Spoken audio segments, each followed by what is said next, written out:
सोचो, अगर तुम अपनी जिंदगी में कभी भी असली कॉन्फिडेंस महसूस नहीं कर पाए, अगर डर हमेशा तुम्हारे डिसीजंस रोकता रहा, अगर लोग तुम्हें अंडर एस्टिमेट करते रहे, तो क्या सच में तुम वही इंसान बन सकते हो जो अपनी दुनिया का बॉस बने? आज मैं तुम्हें वही माइंडसेट दिखाऊंगा जो सिर्फ विनर और अल्फा मेल यूज करते हैं। ये कोई मजाक नहीं है, ये कोई चीजी मोटिवेशनल टॉक नहीं है। ये वो ब्लूप्रिंट है जो तुम्हारे अंदर डर को खत्म करके, कॉन्फिडेंस एक्सप्लोड करके और रिलेशनशिप्स में डोमिनेंस और रिस्पेक्ट लाकर तुम्हें एक अल्फा माइंडसेट दे सकता है। तो अगर तुम सच में रेडी हो अपनी लाइफ को लेवल अप करने के लिए, तो ध्यान से सुनो, क्योंकि ये किताब सिर्फ पढ़ने के लिए नहीं, एक्शन लेने के लिए है। Chapter 1, self confidence.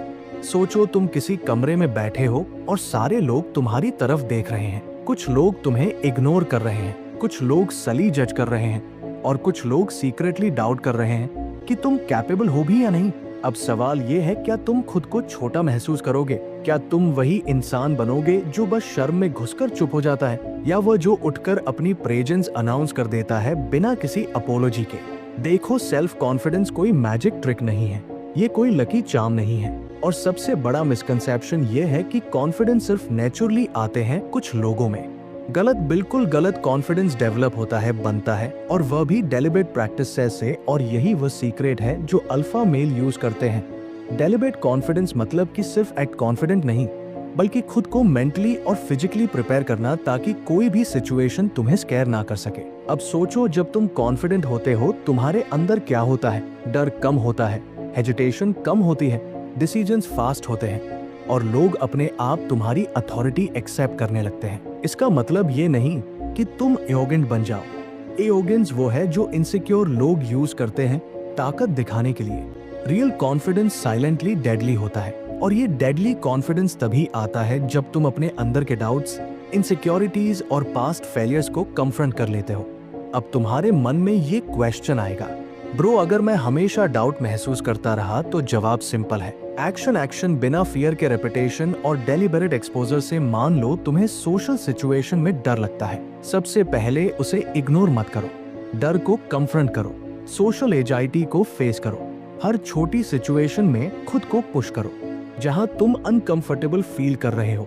ये अनकंफर्टेबल मोमेंट्स ही तुम्हारे कॉन्फिडेंस मसल्स को स्ट्रेंथन करते हैं। देखो, मैं तुम्हें एक पर्सनल एग्जाम्पल देता हूँ। जब मैं शुरू में पब्लिक स्पीकिंग करता था, मैं लिटरली शब्दों को गड़बड़ करता था। लोग हंसते थे, इंटरनली मैं सोचता था, अब ये मेरी क्रेडिबिलिटी खत्म हो गई। लेकिन जो मैंने किया वो सिंपल था, रोज डिलीवर प्रैक्टिस, छोटे छोटे स्पीचेस, छोटे ऑडियंसेस, फिर बड़े ऑडियंसेस। हर फेल ने मुझे डर कम करना सिखाया, हर फेल ने मुझे इंटरनली स्ट्रांग बनाया। आज मैं खुद बोल रहा हूँ, कैमरा के सामने कोई जज करे या इग्नोर करे, कोई फर्क नहीं पड़ता। यही अल्फा माइंडसेट है। सेल्फ कॉन्फिडेंस सिर्फ इंटरनल नहीं है, ये एक्सटर्नल भी प्रोजेक्ट होता है। Body language, tone, posture, eye contact, ये सारे टूल्स हैं जो तुम्हारे अंदर के अल्फा को बाहर रिफ्लेक्ट करते हैं। लेकिन ध्यान दो, फेक कॉन्फिडेंस काम नहीं करता। जब तुम इंटरनली शेकी हो और एक्सटर्नली कॉन्फिडेंट दिखाने की कोशिश करोगे, लोग तुरंत पहचान लेंगे। इसीलिए इंटरनल डेवलपमेंट जरूरी है। यह वो फाउंडेशन है जो सब कुछ सस्टेन करता है। कॉन्फिडेंस डेवलप करने का अगला बड़ा सीक्रेट है सेल्फ अवेयरनेस। अपना स्ट्रेंथ और वीकनेस जानो। ये कोई ईगो बूस्टर नहीं है, बल्कि रियलिटी चेक है। जब तुम अपनी वीकनेसेस को एक्सेप्ट करोगे और एक्टिवली इंप्रूव करोगे, वही तुमको अनस्टेबल बनाता है। वीकनेस डिनाई करना, इग्नोर करना या ब्लेम करना सिर्फ इंटरनल इनसिक्योरिटी बढ़ाता है। अल्फा माइंडसेट वाले लोग वीकनेस को एक्सेप्ट करते हैं और उसी वीकनेस को फ्यूल बनाते हैं अपने ग्रोथ का। अब आते हैं फियर पर। फियर हार्वेस्टर है इनसिक्योरिटी का, बट अल्फा माइंडसेट इसे वेपन में बदलता है। मतलब फियर का मतलब वीकनेस नहीं है, बल्कि सिग्नल है कि तुम्हारे पास ग्रोथ का मौका है। जब तुम कॉन्शियसली फियर के सामने जाते हो, फिर चाहे वो सोशल फियर हो, फाइनेंशियल फियर हो या पर्सनल फियर हो, तब तुम उसे न्यूट्रलाइज कर देते हो। और यही सीक्रेट है जो नॉर्मल लोग कभी नहीं सीखते। नॉर्मल लोग फियर से बैक डाउन करते हैं, अल्फा माइंडसेट वाले लोग उसे एम्ब्रेस करके उसे स्ट्रेंथ में बदल देते हैं। कॉन्फिडेंस के लिए रूटीन भी जरूरी है। मैं बता दूं, self care, fitness, grooming, diet, slip, ये सब एक्सटर्नल फैक्टर हैं जो इंटरनली कॉन्फिडेंस को बूस्ट करते हैं। अगर तुम्हारा बॉडी वीक होगा, फटीग होगा, मेसी लगेगा तो कोई भी नेचुरल अथॉरिटी महसूस नहीं होगी। अल्फा माइंडसेट ये समझता है कि external discipline directly internal confidence से जुड़ा है, इसलिए सिर्फ मोटिवेशनल स्पीच सुनने से कुछ नहीं होगा। एक्शन और डिसिप्लिन से सब कुछ बिल्ड होता है। अब ध्यान दो, कंसिस्टेंसी किलर है फियर और डाउट के खिलाफ। एक दिन कॉन्फिडेंस प्रैक्टिस करोगे, नेक्स्ट डे लेजी फील करोगे तो सब एफर्ट वेस्ट हो जाएगा। रियल कॉन्फिडेंस डेली प्रैक्टिस से बिल्ड होता है। छोटे विक्ट्रीज को सेलिब्रेट करो। Social interactions, work, gym, hobbies, हर छोटी अचीवमेंट कॉन्फिडेंस को एम्पलीफाई करती है। अल्फा माइंडसेट इसे इग्नोर नहीं करता, ये एक्टिवली ट्रैक करता है, मेजर करता है, इंप्रूव करता है। और सबसे crucial part, mindset shift. Normal लोग थिंक करते हैं अगर मैं फेल हुआ तो लोग जज करेंगे। अल्फा माइंडसेट शिफ्ट करता है, अगर मैं फेल हुआ तो सीखने का मौका मिलेगा। फेल करने से डरने वाला इंसान कभी ग्रो नहीं कर सकता। ये माइंडसेट हर सोशल, पर्सनल और प्रोफेशनल सिचुएशन में अल्फा प्रेजेंस गारंटी करता है। तो अब आखिरी सवाल, क्या तुम रेडी हो अपने अंदर वो कॉन्फिडेंस बिल्ड करने के लिए जो किसी भी रूम में तुम्हें डोमिनेंट बनाता है? रेडी हो अपने फियर्स कन्फ्रंट करने के लिए? रेडी हो अपने इनरनल अल्फा को अवेकन करने के लिए? अगर हाँ, तो समझो कि तुम्हारी लाइफ बदलने वाली है, क्योंकि ये सिर्फ थ्योरी नहीं है, ये ब्लूप्रिंट है। अल्फा माइंडसेट में सेल्फ कॉन्फिडेंस कोई ऑप्शन नहीं है, ये मैंडेटरी है। Chapter 2, dream big and ambition. सोचो, तुम अपने कमरे में बैठे हो और तुमसे कोई पूछे तुम्हारा गोल क्या है, और तुम्हारा जवाब सिर्फ सेफ और छोटी सोच वाला होता है, ब्रो बस जॉब चाहिए, थोड़ा पैसा, आराम से लाइफ बिताऊंगा। अब मैं सीधे बोलूं, ये एटीट्यूड तुम्हें कभी अल्फा नहीं बनने देगा। अल्फा माइंडसेट वाला इंसान कोई भी छोटा टारगेट नहीं रखता, वो बड़ा सोचता है। मैसिव थिंकिंग अनरियलिस्टिक तक लगता है, लेकिन वही ड्रीमिंग बड़ा शिफ्ट लाता है। देखो, ड्रीम बिग करने का मतलब यह नहीं कि बस हवा में बातें करना, मतलब यह है कि तुम अपनी रियलिटी से बाहर निकलो। लो कंफर्ट जोन से, क्योंकि कंफर्ट जोन वाले लोग कभी भी अपनी पोटेंशियल रीच नहीं कर पाते। अगर तुम हर दिन वही रूटीन फॉलो कर रहे हो, वही छोटे अचीवमेंट सेलिब्रेट कर रहे हो, वही सोच रहे हो कि बस सरवाइव कर लेंगे, तो समझ लो दुनिया तुम्हें इग्नोर कर देगी। और यही ट्रुथ है, हार्श लेकिन रियल। एम्बिशन सिर्फ गोल रखना नहीं है, एम्बिशन मतलब इंटरनल ड्राइव, वो फायर जो तुम्हें उठने और काम करने के लिए मजबूर करे जब बाकी लोग सो रहे हो। जब तुम एम्बिशियस हो तो तुम्हारा माइंड कॉन्स्टेंटली अपॉर्चुनिटी स्कैन करता है। हर चैलेंज तुम्हारे लिए नया चांस बन जाता है, हर ऑब्स्टकल एक लेसन बन जाता है। नॉर्मल लोग ऑब्स्टकल से डरते हैं, अल्फा माइंडसेट वाले उन्हें फ्यूल बनाते हैं। अब मैं तुम्हें एक ट्रुथ बताऊं, लोगों का अल्फा बनना सिर्फ स्किल या अलग से नहीं होता, बिगेस्ट डिफरेंस माइंडसेट का होता है। अगर तुम खुद को छोटा समझोगे, अगर तुम ये सोचोगे कि मैं कैपेबल नहीं हूँ, तो ड्रीम बिग करने की कैपेसिटी कभी नहीं आएगी। सेल्फ डाउट, फियर, प्रोक्रास्टिनेशन, ये तुम्हारे अल्फा बनने के रास्ते की सबसे बड़ी एनिमीज है। और हाँ, ये हार्श रियलिटी है कि 90% लोग खुद ही अपने ड्रीम्स मार देते हैं बिना किसी एक्सटर्नल थ्रेट के। ड्रीम बिग का मतलब विजन रखना है। विजन सिर्फ फ्यूचर का पिक्चर नहीं है, विजन वो इंटरनल मैप है जो तुम्हारे डिसीजंस, एक्शंस और फोकस को गाइड करता है। जब तुम क्लियरली अपने विजन को डिफाइन करोगे, तब तुम्हारी एनर्जी वेस्ट नहीं होगी। तुम डिस्ट्रैक्शंस को इग्नोर करोगे, टाइम वेस्टर्स को कट करोगे और हर एक्शन पर्पसफुल होगा। अल्फा माइंडसेट में विज और क्लैरिटी सबसे ज्यादा पावर देता है। अब बात करते हैं फियर का। जब तुम ड्रीम बिग करते हो तो फियर नेचुरल है। लोग कहेंगे कि ये इम्पॉसिबल है, ये अनरियलिस्टिक है, और तुम्हारा इंटरनल वॉइस कहेगा ब्रो फेल होने का डर है। अल्फा माइंडसेट में फेलियर फियर नहीं है, फेलियर वो एक्सपीरियंस है जो तुम्हें रिफाइन करता है। तुम्हारा एम्बिशन तुम्हें रिपीटेडली पुश करता है, हर रिजेक्शन, हर फेलियर तुम्हें और स्ट्रांग बनाता है। एम्बिशन को एक्शन में कन्वर्ट करना है, तभी रिजल्ट आता है। सोचो, कितने लोग सिर्फ सोचते रहते हैं, प्लान करते रहते हैं और कुछ नहीं करते। अल्फा माइंडसेट वाले लोग एक्शन लेते हैं कंटिन्यूअसली, रिलेंटलेसली, और एक्शन का मतलब सिर्फ वर्क नहीं है, smart work combined with consistency है। Daily grind, daily effort, daily improvement, यही वह चीजें हैं जो ड्रीम बिग को रियलिटी में बदलती हैं। अब ये सोचो, जब तुम्हारा एम्बिशन इतना बड़ा हो कि रूम में सब लोग तुम्हें अंडर एस्टिमेट कर रहे हो, लोग हंस रहे हो और क्रिटिसाइज कर रहे हो, तब क्या करोगे? नॉर्मल लोग रिट्रीट करते हैं, अल्फा माइंडसेट वाले लोग अटैक करते हैं, फोकस और एनर्जी के साथ। बिकॉज जब तुम्हारा ड्रीम और एम्बिशन क्लियर हो तब कोई भी ओपिनियन या जजमेंट मैटर नहीं करता।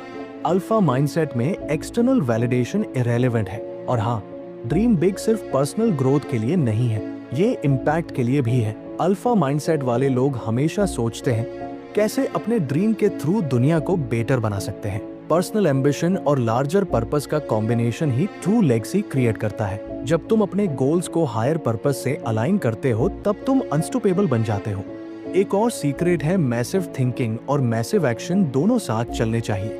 ड्रीमिंग विदाउट एक्शन यूजलेस है और action without vision wasted effort है। ये बैलेंस ही अल्फा माइंडसेट डिफाइन करता है। और जब तुम कंसिस्टेंटली हाई लेवल थिंकिंग और हाई लेवल एक्शन के कॉम्बिनेशन को प्रैक्टिस करते हो तब तुम नेचुरली अट्रैक्ट करते हो अपॉर्चुनिटीज, पीपल और रिसोर्सेज जो तुम्हारे ड्रीम्स को फ्यूल करते हैं। अब लास्ट ट्रुथ बता दूं, ड्रीम बिग का मतलब ईगो और एरोगेंस नहीं है। ईगो और ओगेंस इनसिक्योरिटीज होते हैं जो नॉर्मल माइंडसेट वाले लोग यूज करते हैं। ट्रू एम्बिशन का मतलब है कॉन्फिडेंस, फोकस, रेलियंस और कंटिन्यूअस ग्रोथ। जब तुम इंटरनली कॉन्फिडेंट और एक्सटर्नली डिसिप्लिन्ड हो तब तुम्हारे ड्रीम्स कोई भी ऑब्स्टकल नहीं रोक सकता। तो अब चॉइस तुम्हारी है, क्या तुम अपनी कंफर्ट जोन में फेड होना चाहते हो स्मॉल ड्रीम्स और मिडक्रिटी के साथ, या फिर तुम अपने अंदर अल्फा फायर इग्नाइट करोगे, मैसिव ड्रीम सेट करोगे और उनको रियलिटी बनाने के लिए रिलेंटलेस एक्शन लोगे। अगर जवाब सेकंड है तो शुरू करना है अभी। अभी डिले का मतलब है रिग्रेट का सीड बोना। अल्फा माइंडसेट में टाइम का रिस्पेक्ट और अर्जेंसी फंडामेंटल है। चैप्टर 3 ओवरकमिंग फियर देखो फियर। हाँ, वही डर जो तुम्हें एक्शन लेने से रोकता है, कंफर्ट जोन में घुसा देता है और तुम्हारे सपनों को डेड कर देता है। अब सीधे बोलता हूँ, अगर तुम अभी भी अपने डर की वजह से छोटे रह रहे हो तो समझ लो तुम खुद ही अपनी लाइफ का विलेन बन रहे हो। दुनिया तुम्हारे डर की परवाह नहीं करेगी और ना ही तुम्हारे एक्सक्यूजेस का। फियर हर इंसान के अंदर है, ये नेचुरल है, लेकिन फर्क ये है कि अल्फा माइंडसेट वाले लोग फियर को कैसे हैंडल करते हैं। वो इसे इग्नोर नहीं करते, दबाते नहीं, बल्कि इसे समझते हैं, एनालाइज करते हैं और फिर वेपन बना लेते हैं। हाँ, वेपन, क्योंकि फियर का सिग्नल होता है। ये तुम्हें बताता है कि तुम्हारे कंफर्ट जोन के बाहर कुछ बड़ा वेटिंग है। अब बात करते हैं साइकोलॉजी की। फियर तब सबसे ज्यादा डेंजरस होता है जब तुम ओवरथिंक कर रहे हो, जब तुम्हारा माइंड ये सोचता है कि अगर फेल हुआ तो क्या होगा, लोग जज करेंगे, लाइफ रूइन हो जाएगी, तभी पैरालिसिस शुरू होती है। अल्फा माइंडसेट वाले लोग ओवरथिंकिंग को इंस्टेंटली कट कर देते हैं। वो एक्शन को ओवरथिंकिंग के ऊपर प्रेफर करते हैं क्योंकि एक्शन ही फियर को न्यूट्रलाइज करता है। और एक सीक्रेट ट्रुथ फियर का सिर्फ एक ही एनिमी है, प्रिपरेशन और एक्सपीरियंस। अगर तुम फिजिकली और मेंटली प्रिपेयर्ड हो, तुम्हारा कॉन्फिडेंस हाई होगा और फियर नेचुरली श्रिंक हो जाएगा। ये सिंपल है, कॉम्प्लिकेटेड नहीं। तुम्हारा करेज सिर्फ इमेजिनरी नहीं होना चाहिए बल्कि टेस्टेड और प्रूवन होना चाहिए। इसलिए अल्फा माइंडसेट वाले लोग हर सिचुएशन के लिए ट्रेन करते हैं, प्रैक्टिस करते हैं और अपने स्किल्स कंटिन्यूअसली शार्पन करते हैं। फियर को फेस करने का फर्स्ट स्टेप है एक्सपोजर, मतलब छोटे छोटे अनकंफर्टेबल टास्क से स्टार्ट करो। अगर तुम सोशल एंजाइटी फेस कर रहे हो तो डेलिबरेटली अनकंफर्टेबल सिचुएशंस में जाओ। अगर तुम फिजिकल करेज बिल्ड करना चाहते हो तो अपने बॉडी और स्ट्रेंथ को चैलेंज करो। ये ग्रेजुअल एक्सपोजर तुम्हारे माइंड और बॉडी को कंडीशन करता है कि फियर नॉर्मल है बट कंट्रोलेबल है। अब डायरेक्ट बात करता हूँ रिस्क की। अल्फा माइंडसेट के लोग रिस्क से नहीं डरते, वो कैलकुलेटेड रिस्क लेते हैं। रिस्क का मतलब रेकलेस होना नहीं है, मतलब स्मार्ट डिसीजंस के साथ एक्शन लेना है। अगर तुम सेफ जोन में रहोगे, कंफर्ट जोन में, तो ग्रोथ कभी नहीं आएगी। अल्फा माइंडसेट का मंत्र सिंपल है, bigger the risk, bigger the reward. और फियर को स्टेप बाय स्टेप टैकल करना इसी का पार्ट है। Next, mental framing. जब तुम फियर को नेगेटिव समझते हो तो वो पैरालाइजिंग बन जाता है। अल्फा माइंडसेट के लोग फियर को पॉजिटिव सिग्नल के रूप में देखते हैं। फियर इक्वल्स इंडिकेटर कि तुम करेक्ट पाथ पर हो, तुम चैलेंज के सामने हो, तुम ग्रोथ के एज पर हो। जब तुम इस फ्रेमिंग को अडॉप्ट करते हो तो फियर ऑटोमेटिकली मोटिवेशन बन जाता है, इनहिबिटर नहीं। और हां, कंसिस्टेंसी और रेपिटेशन सबसे क्रिटिकल है। सिर्फ एक बार ब्रेव होना कोई गेम चेंजर नहीं है। Daily micro challenges, daily exposure, daily pushing limits, ये सब अल्फा माइंडसेट को डिफाइन करता है। जब तुम्हारी नर्वस सिस्टम बार बार डर को फेस करता है तुम्हारा बॉडी और माइंड स्वाभाविक रूप से अडॉप्ट करते हैं। डर का ट्रिगर वीक हो जाता है और करज नेचुरल बन जाता है। एक और ट्रुथ, लोग करज और ब्रेवरी को हीरोइज्म से कंफ्यूज करते हैं। हीरोइज्म का मतलब ड्रामेटिक एक्शन है। अल्फा माइंडसेट का मतलब रियल लाइफ करेज, जो डेली ग्राइंड, डेली डिसीजन और डेली फियर्स को कॉकर करने में होता है। तुम्हारा फियर का फेस करना सिर्फ बिग मोमेंट्स के लिए नहीं, बल्कि डेली लाइफ में एवरी चैलेंज के लिए भी होना चाहिए। अब डायरेक्टली प्रैक्टिकल स्टेप्स की बात करते हैं। एक विजुअलाइजेशन, फियरफुल सिचुएशंस को मेंटली विजुअलाइज करो और अपने आप को कॉन्फिडेंट और काम रिएक्ट करते हुए इमेजिन करो। माइंड सिमुलेशन प्रैक्टिस से रियलिटी में करज इंक्रीज होता है। 2 माइक्रो एक्सपोजर, डेली छोटे अनकंफर्टेबल टास्क कंप्लीट करो, जैसे public speaking, difficult conversation, challenging workouts. Gradually fear tolerance build होती है। 3 शारीरिक तैयारी, बॉडी फिट और स्ट्रांग होना चाहिए, क्योंकि शारीरिक क्षमता डर को इंस्टेंटली रिड्यूस कर देती है। अगर तुम स्ट्रांग हो, एड्रेनलिन और स्ट्रेस सिचुएशन में कंट्रोल रहेगा। 4 एक्शन ओवर एनालिसिस, ओवरथिंकिंग की आदत छोड़ो। एक्शन ही बेस्ट फियर किलर है। Small steps, fast execution, repeat. और आखिर में ट्रुथ यही है, अल्फा माइंडसेट वाला इंसान कभी फियर को खुद पर रूल नहीं करने देता। फियर सिर्फ उसके सर्वेंट है, मास्टर नहीं। तुम्हारी ग्रोथ, सक्सेस और कॉन्फिडेंस डिपेंड करता है कि तुम फियर को कंट्रोल कर पाते हो या उसके कंट्रोल में रह जाते हो। तो अब चॉइस तुम्हारे हाथ में है, या तो फियर को एक्सक्यूज बनाओ, कंफर्ट जोन में फेड हो जाओ, या फिर फियर को वेपन बनाओ।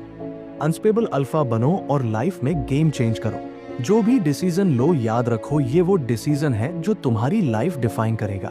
Chapter 4, building better relationships. देखो भाई, रिलेशनशिप्स कोई जोक नहीं है।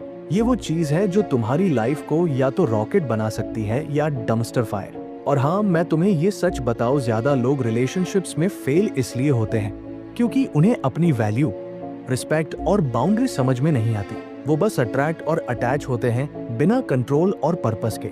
अब समझो, कोई भी इंसान तुम्हारे लाइफ में रैंडमली नहीं आता।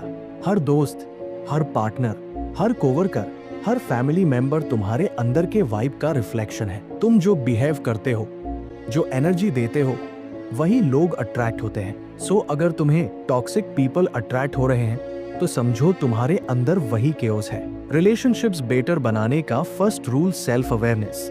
अपने ट्रिगर्स जानो, अपनी वैल्यूज डिफाइन करो, अपनी कम्युनिकेशन स्टाइल समझो। बहुत लोग सोचते हैं कि रिलेशनशिप मतलब सिर्फ लव या फ्रेंडशिप होना। रॉन्ग। रिलेशनशिप मतलब म्यूचुअल रिस्पेक्ट, ट्रस्ट और कंसिस्टेंसी। अगर यह चीजें नहीं है तो भाई रेस्ट सब सिर्फ इल्यूजन है। अब बात करते हैं इमोशनल इंटेलिजेंस की। लोग देखते हैं कौन रिएक्ट करता है, कौन कंट्रोल करता है। अगर तुम ओवर रिएक्ट करोगे, तुम ऑटोमेटिकली वीक दिखोगे। अगर तुम काम सिचुएशन हैंडल करोगे, तुम इंस्टेंटली स्ट्रांग दिखोगे। और हाँ, कम्युनिकेशन इक्वल्स फाउंडेशन। कम्युनिकेशन सिर्फ बोलना नहीं, सुनना भी है। और main point, deep listening. Boss, ये वो स्किल है जो 90% लोग इग्नोर करते हैं। सुनो, एक्टिवली समझो, जेन्युइनली, फिर रिसोन करो। ट्रस्ट ये फ्रेजिल है, बिल्ड करना टाइम लगता है, ब्रेक करना सिर्फ 1 सेकंड में। रिस्पेक्ट और ऑनेस्टी, कभी कॉम्प्रोमाइज मत करो। अपनी नीड्स और बाउंड्रीज को क्लियरली कम्युनिकेट करो। ये कोई सेल्फिशनेस नहीं है, ये अल्फा एनर्जी है। अब थोड़ा difficult part, conflict management. Relationships में फाइट आएगी। ट्रुथ बॉम्ब, अगर तुम हर कॉन्फ्लिक्ट अवॉइड करते हो, तुम वीक दिखोगे।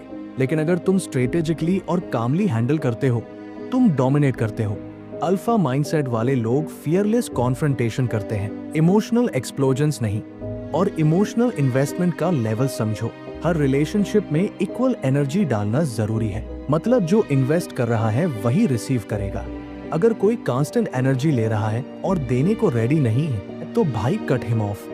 लाइफ शॉर्ट है, टाइम वैल्यूएबल है। अब प्रैक्टिकल स्किल्स, बॉडी लैंग्वेज और presence, eye contact, posture, tone, ये सब रिफ्लेक्ट करता है कॉन्फिडेंस और रिस्पेक्ट।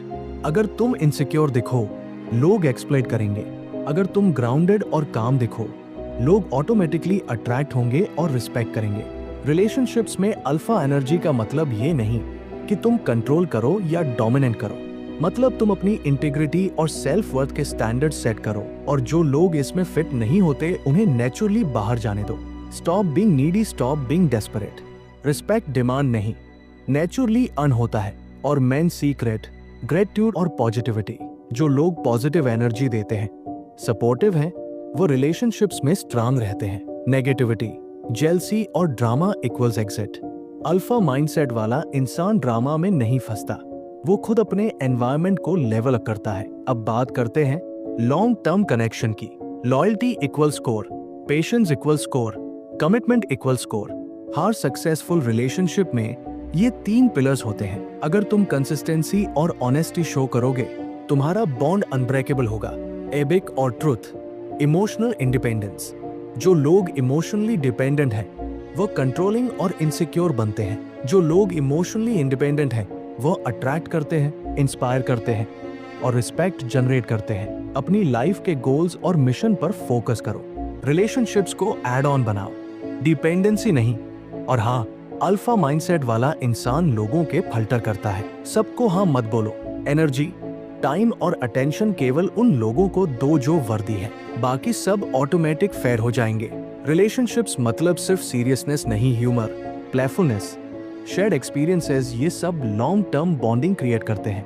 लेकिन रिमेंबर, बाउंड्रीज के बिना फन यूजलेस होता है। अगर तुम इन प्रिंसिपल्स को फॉलो करोगे भाई, कोई भी रिलेशनशिप टॉक्सिक नहीं रहेगा। रिस्पेक्ट, ट्रस्ट और लव नेचुरली फ्लो होगा। तुम पावरफुल और मैग्नेटिक बन जाओगे और लोग ऑटोमेटिकली अट्रैक्ट होंगे, रिस्पेक्ट करेंगे और लॉन्ग टर्म कनेक्शंस बनेंगे। तो अब चॉइस तुम्हारे हाथ में है, या तो एवरेज आदमी की तरह रिलेशनशिप्स में स्ट्रगल करो या अल्फा माइंडसेट अडॉप्ट करो और हर कनेक्शन में डोमिनेंस, रिस्पेक्ट और जॉय क्रिएट करो। तो भाई, अब जब तुमने पूरी किताब को समझ लिया, अल्फा माइंडसेट क्या है, कैसे सेल्फ कॉन्फिडेंस बिल्ड करना है, फेयर को ओवरकम करना है और रिलेशनशिप्स को बेहतर बनाना है, तो असली गेम तो अभी शुरू हुआ है। देखो, किताब सिर्फ एक रोड मैप है। थ्योरी पढ़ना आसान है, लेकिन एक्शन लेना वही असली टेस्ट है। अब तुम्हारे पास नॉलेज है कि कैसे माइंडसेट बदलना है, कैसे इमोशंस को कंट्रोल करना है और कैसे अपने गोल्स के पीछे रिलेंटलेस फोकस रखना है। एंडिंग में सबसे बड़ा लेसन यही है, पावर और फ्रीडम तुम्हारे अंदर है, बाहर नहीं। कोई सिचुएशन, कोई इंसान, कोई फेलियर तुम्हें वीक नहीं बना सकता। तुम्हारा माइंडसेट तय करता है कि तुम हारोगे या जीतोगे। जो भी तुम्हारे अंदर फियर, डाउट या इनसिक्योरिटी है, उसे पहचानो और उस पर काम करो, उसे एलिमिनेट करो। और रिलेशनशिप्स, अब तुम्हें पता है कि अट्रैक्ट करना है, कनेक्ट करना है और मेंटेन करना है। लेकिन सबसे जरूरी बात, किसी के लिए भी अपनी सेल्फ वर्थ कॉम्प्रोमाइज मत करो। रिस्पेक्ट डिमांड मत करो, नेचुरली अर्न करो। लोग तुम्हारे साथ रहना चाहेंगे जो तुम्हारे एनर्जी और स्टैंडर्ड्स के लायक है। अल्फा माइंडसेट केवल पढ़ने से नहीं आता, वो एक्शन से आता है। Daily discipline, consistency, fearless attitude और रिलेंटलेस इंप्रूवमेंट ही तुम्हें अलग बनाएगा। तुम एवरेज आदमी की तरह रिएक्ट नहीं करोगे, तुम डेलिब्रेट, पावरफुल और अनस्टॉपेबल बन जाओगे। तो आज से जो भी सीखो उसे प्रैक्टिस करो, अपने अंदर उतारो और इम्प्लीमेंट करो। तभी तुम अपने अंदर वो ट्रांसफॉर्मेशन देख पाओगे जो किताब में बताया गया है। याद रखो भाई, माइंडसेट ही डेस्टिनी है। अगर तुम सच में अल्फा बनना चाहते हो तो नॉलेज से ज्यादा एक्शन जरूरी है। अब चॉइस तुम्हारे हाथ में है, या फिर वही ओल्ड वर्जन ऑफ योरसेल्फ रहना चाहते हो, या वो अल्फा माइंडसेट अडॉप्ट करके अनस्टॉपेबल बन जाओ।